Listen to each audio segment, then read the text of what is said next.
Hello guys, तुमचं स्वागत आहे आमच्या यूट्यूब चॅनलवर ज्याचं नाव आहे कैलास भोईर. आज आपण आमच्या मम्मीच्या हातचा बागडा फ्राय बनणार आहोत. चला तर बघूया. आपण बागडा घेतलेला आहे, वाटण घेतलेलं आहे आणि ह्याच्यात सगळे मसाले टाकणार आहोत आपण हे. आणि आता आपण तव्यावर तेल टाकूया. तवा गरम करून घ्यायचा आहे आणि तेल टाकायचं आहे. तेल एकदम कडकडीत गरम करून घ्यायचं आहे. मच्छीमध्ये सगळं वाटण टाकूया. तेल गरम होईल तिथपर्यंत. आलं लसूण मिरचीची पेस्ट आहे, तिखट मसाला, हळद, गरम मसाला आता टाकूया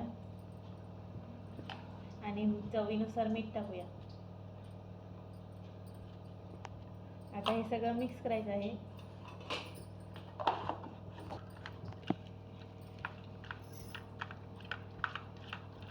सगळं मिक्स करून घेऊया.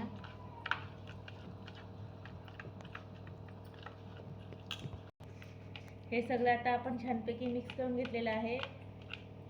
सगळा मसाला लावून घेतलेला आहे. आता आपण तेलात टाकूया मच्छी. हळूहळू मच्छी टाकायची आहे. तेल आपल्या हातावर येऊ शकतं.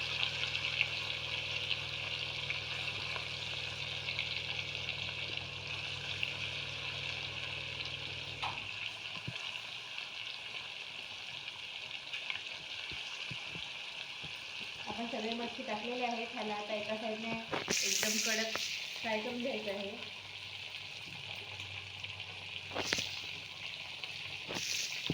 एका साईडने कडक फ्राय करून घ्यायचं आहे. तर मित्रांनो, आपली ही मच्छी एका साईडने झालेली आहे. आता आपण ह्याला पलटी मारूया आणि दुसऱ्या साईडने पण मस्त कडक करून घेऊया. तर बघा, झाले. एका साईडने झालेली आहे. सगळे मच्छी आपण पलटी मारायचं आहे. तर मित्रांनो, हे आपली मच्छी एकदम मस्त गुळगुळीत फ्राय झालेली आहे. आता आपण ह्याच्यावर कोथिंबीर टाकूया. तुम्ही सुद्धा हे बागडा मच्छी घरी ट्राय करा आणि कशी वाटली रेसिपी ते आम्हाला कमेंट करा. चॅनलला लाईक करा, शेअर करा आणि सबस्क्राईब करा. तिथपर्यंत बाय बाय.